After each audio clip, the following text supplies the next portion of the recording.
Pergunta que eu lhe faço, doutor Fábio Costa, ela tem advogado, ela contratou um dos maiores advogados do país, que tem um escritório que está trabalhando para ela. A pergunta, esse tipo de advogado que não é defensor dela e fica falando sobre o fato e até peticiona, pode atrapalhar, não atrapalha? Esse profissional comete alguma falha em relação à advocacia? Qual que é a sua visão se o senhor eventualmente fosse o advogado da Deolane e aparecesse alguém peticionando ou eventualmente até falando do processo? Olha, Não sei se eu coloco o senhor numa saia justa. não, não, jamais, tá? de forma alguma. Vilela e Lordeira, é o seguinte, a questão da transferência dela para Tupi Paulista com a alegação de que o processo é de Tupi Paulista, para mim, não justifica. Essa é a minha opinião, que ela deveria estar presa aqui na capital, porque foi o local onde ela foi presa. Ponto. Essa é a primeira questão. Discordo dessa transferência dela, até porque hoje, na maioria das vezes, o preso ele é ouvido por videoconferência, né? Então tem sim uma estrutura. E também aqui, se tivesse ela presa aqui em São Paulo, tivesse que levar ela lá para ser ouvida presencialmente, o Estado tem essa estrutura, então não justifica. Mas enfim, agora, o que nós vimos aí na internet nos últimos dias é sei lá, eu vejo o seguinte, uma imoralidade. Uma imoralidade. Por quê? É público, é notório que o doutor Auri Lopes Júnior, um grandíssimo advogado, um dos maiores advogados criminalistas que nós temos no país, professor, uma pessoa fantástica, um profissional assim, nota 10. Agora, vem um outro advogado para falar do processo, aí de repente foi como você disse, falou algumas coisas coerentes, porque talvez teve acesso ao processo, até aí, ok. Agora, o que eu vi de vídeo desse advogado, ele se coloca quase que na condição de advogado da Deolane. E eu não sei ainda, posso aqui chutar, posso estar falando bobagem, mas eu tenho quase certeza que o doutor Auri Lopes Júnior vai tomar uma providência em relação a isso. Vai tomar uma providência.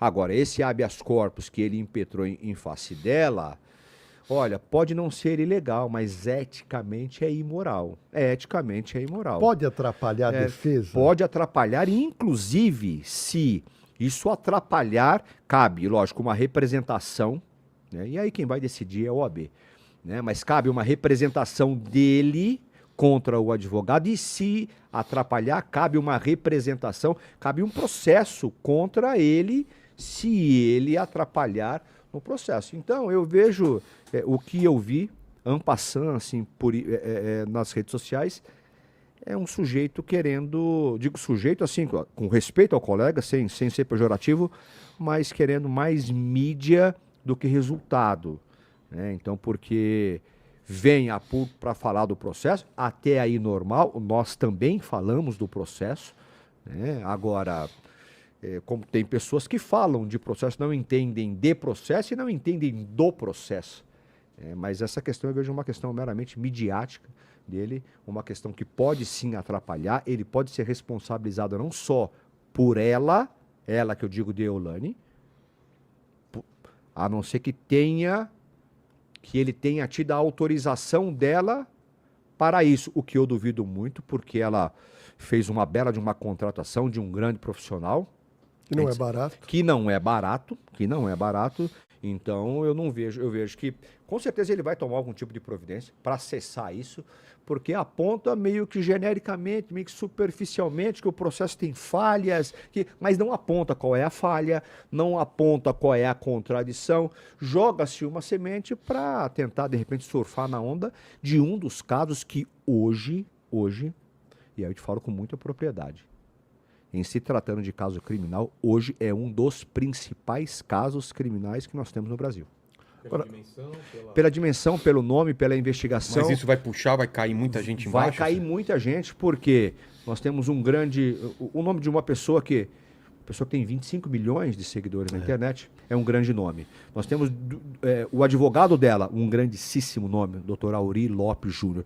Eu tive recentemente algumas sentenças favoráveis, onde os juízes citam Aurí Lopes Júnior. Assim como diz Aurí Lopes Júnior, então ele é um grande nome. E do outro lado nós temos um grande promotor com um nome muito pesado também. Então hoje, lógico, nós temos um paralelo com outro caso, Daniel Vorcaro, por exemplo, mas eu ainda vejo o caso da Deolane pelo envolvimento de outras pessoas, um dos, ou talvez o maior caso criminal que nós temos na atualidade. Em algum momento vai juntar com alguma coisa das bets? Tenho certeza absoluta. Até porque ela já esteve presa no Nordeste em relação a essas bets. E aí foi o que o Lordelo disse, nós temos... parou a divulgação de bets por parte dos influenciadores. Parou a ostentação por parte dos influenciadores, dos MCs. Porque muitos foram presos, não conseguiram sair. Então, isso alastrou para muita gente, uns presos, outros respondendo processo sem liberdade. Um exemplo, MC Rian é um deles, que responde um processo em liberdade, mas responde um processo. Buzeira está preso. Buzeira está preso. Agora, tem um detalhe importante.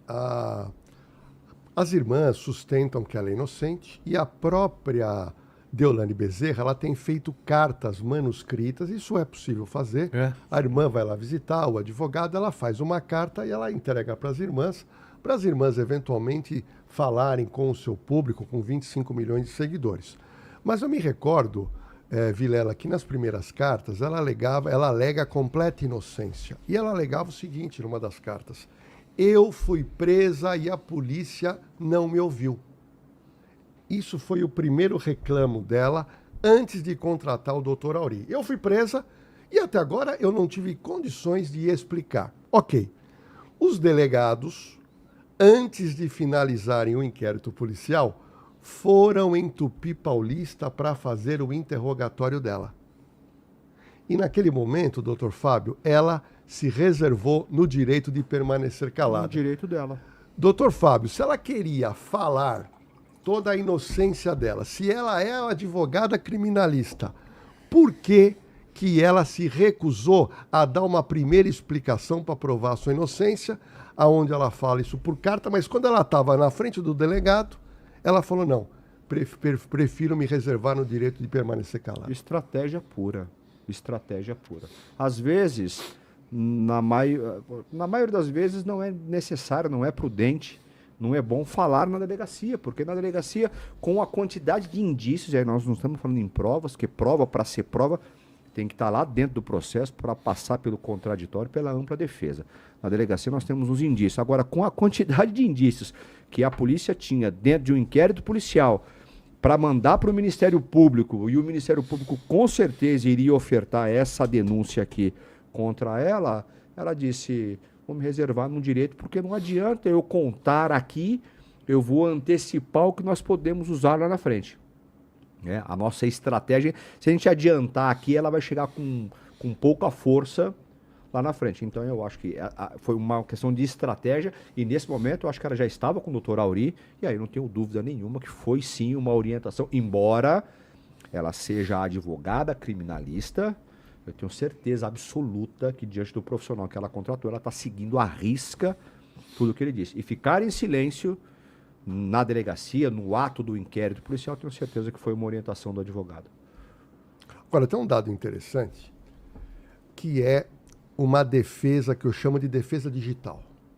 As irmãs, até a própria mãe, é um direito delas, fazerem desabafos, eventualmente, por isso que esse caso ele ganha uma repercussão muito grande. Praticamente diariamente, as irmãs que são advogadas, e que também tem uma vida muito rica, porque a família inteira vive, não é só ela que vive uma vida realmente milionária, tanto as irmãs como a mãe também.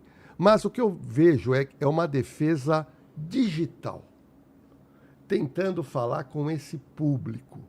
E eu gostaria de saber do senhor, doutor Fábio Costa, se o senhor fosse advogado dela, ou o seu cliente famoso, como o senhor já teve, o senhor acha que as irmãs e a mãe falar ajuda ou pode atrapalhar? No judiciário pouco importa isso.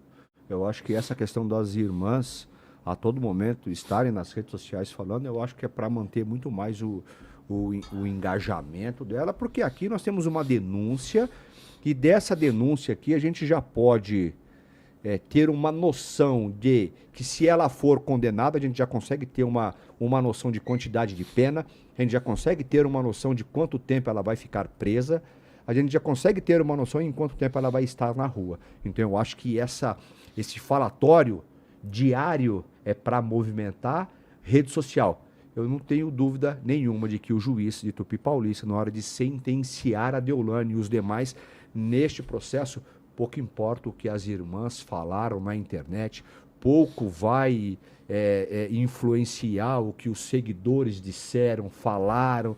Eu acho que essa movimentação da família é para manter ativo e para manter ativas as redes sociais dela, mas influência em relação à sentença absolutamente nenhuma. Se você gostou desse corte, não deixe de se inscrever em nosso canal, deixe seu like, compartilhe o vídeo. Agora, se quiser dar uma força, não deixe de se tornar membro do canal. É menos que uma paçoca. Valeu, muito obrigado.